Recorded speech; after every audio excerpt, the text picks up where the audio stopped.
বন্ধুরা, আমি তনু, আপনারা দেখছেন তনুর রান্না পরিবেশন। আজকে আমাদের রেসিপি পাইনাপেল জুস বা আনারসের জুস, যেটা হোক বলতে পারেন। এটা কিন্তু একটি খুবই রিফ্রেশিং সামার ড্রিঙ্ক। আর এই ভিডিওতে আমি আনারসের জুস বানানোর সাথে সাথে আনারসের খোসাটা দিয়ে একটু ডেকোরেশন করে দেখাবো, মানে ফ্রুট কার্ভিং করে দেখাবো। এই আনারসের জুস কিন্তু শরীরের জন্য খুবই উপকারী। এতে আমরা কোনো রকম কেমিক্যাল বা কোনো রকম প্রিজারভেটিভ ব্যবহার করছি না, একদম পিওর আনারসের জুস, তাই এটি আমাদের শরীরের জন্য খুবই উপকারী। তাহলে চলুন শুরু করা যাক। সবার প্রথম একটা পাকা আনারস নিয়ে নিতে হবে। এবার আনারসের মাথার দিকটা 2.5 ইঞ্চি মতো বাদ দিয়ে কেটে নিতে হবে। কেটে নেওয়া অংশটা সরিয়ে রাখছি, এটা আমাদের পরে ফ্রুট কার্ভিংয়ে কাজে লাগবে। এবার আনারসের নিচের দিকের কিছুটা অংশ কেটে বাদ দিয়ে দিলাম। তারপরে দেখুন, আনারসটাকে আমি একটা ছোট কার্ভিং নাইফের সাহায্যে এইভাবে কেটে কেটে একটা পাত্রে তুলে নিচ্ছি। ছুরি দিয়ে আনারসটা কেটে বের করতে অসুবিধে হচ্ছিল, তাই জন্য আমি এখানে একটা চামচ দিয়ে আনারসটাকে বের করে নিচ্ছি। তাহলে আপনারা নিশ্চয়ই দেখতেই পেলেন আমি আনারসটা কিভাবে কেটে বের করে নিলাম। এবার এই খোলাটা এক সাইডে সরিয়ে রেখে দেবো। আনারসের জুসটা তৈরি করার পরে এর মধ্যে দিয়ে পরিবেশন করব। এখানে আপনাদের জন্য একটা ছোট্ট টিপস, এই আনারসের মধ্যে যে ছোট কালো কালো অংশগুলো দেখতে পাচ্ছেন, এগুলোকে আনারসের চোখ বলা হয়। এগুলোকে বেছে ফেলে দেবেন, না হলে এটা খাওয়ার সময় মুখ কুটকুট করবে। এবারে চলুন আমরা যে আনারসের মাথার দিকের অংশটা কেটে রেখেছিলাম ওটা কার্ভিং করে নেওয়া যাক।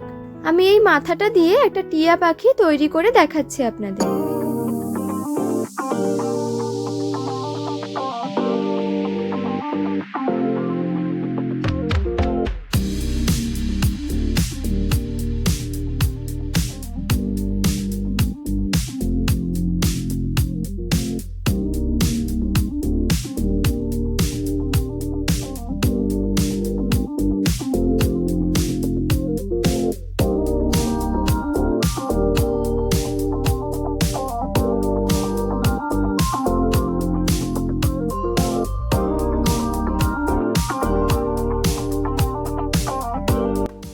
দেখতেই পেলেন এটা কত সহজে তৈরি হয়ে গেল।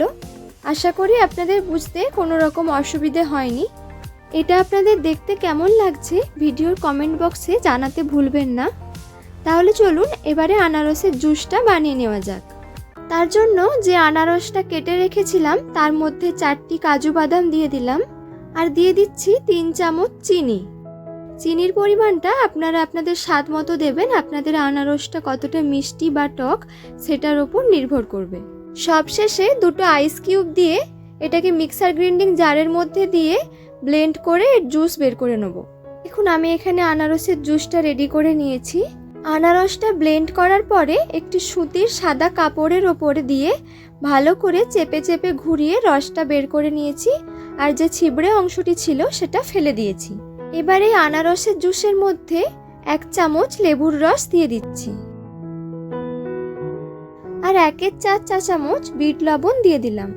দিয়ে সবকিছু একবার ভালো করে চামচ দিয়ে মিশিয়ে নিচ্ছি। তাহলেই তৈরি হয়ে গেল আমাদের আনারসের জুস বা পাইনাপেল জুস। চলুন এটাকে সার্ভ করে নেওয়া যাক। তার জন্যই আনারসের খোলাটার মধ্যে কয়েকটা আইস কিউব দিয়ে তার উপরে আনারসের জুসটা দিয়ে দিচ্ছি, আর ওপর থেকে কয়েকটা কুচানো কাজু বাদাম ছড়িয়ে দিচ্ছি। আপনারা চাইলে এর সাথে আমন্ড বাদাম কুচিয়েও দিতে পারেন। এটা খেতে কিন্তু খুবই সুন্দর লাগে। গরমকালের জন্য একটি দুর্দান্ত সামার ড্রিঙ্কস। আপনারা প্রায় সবাই হয়তো বাড়িতে এমনি নর্মালভাবে আনারস কেটে খেয়ে থাকেন। আমি আপনাদের রিকোয়েস্ট করব একবার এইভাবে আনারসের জুস বানিয়ে খেয়ে দেখুন। আমি আপনাদের এইটুকু গ্যারান্টি দিয়ে বলতে পারি, একবার বানিয়ে খেলে আপনারা বারবার এইভাবেই বানিয়ে খেতে চাইবেন। কার্ভিং করে যে টিয়া পাখিটা তৈরি করেছিলাম সেটা এটাতে সেট করে নিলাম একটি টুথপিকের সাহায্যে। বন্ধুরা, আমার ভিডিওটি আপনাদের কেমন লাগলো কমেন্টে জানাতে ভুলবেন না। যদি ভালো লেগে থাকে তাহলে একটি লাইক করে দেবেন, আর বন্ধুদের সাথে শেয়ার করে দেবেন। আর আমার চ্যানেলটি যদি এখনও সাবস্ক্রাইব না করে থাকেন তাহলে এক্ষুনি সাবস্ক্রাইব করে রাখুন, যাতে আমার সমস্ত নতুন রেসিপির ভিডিও সবার আগে আপনাদের কাছে পৌঁছে যায়।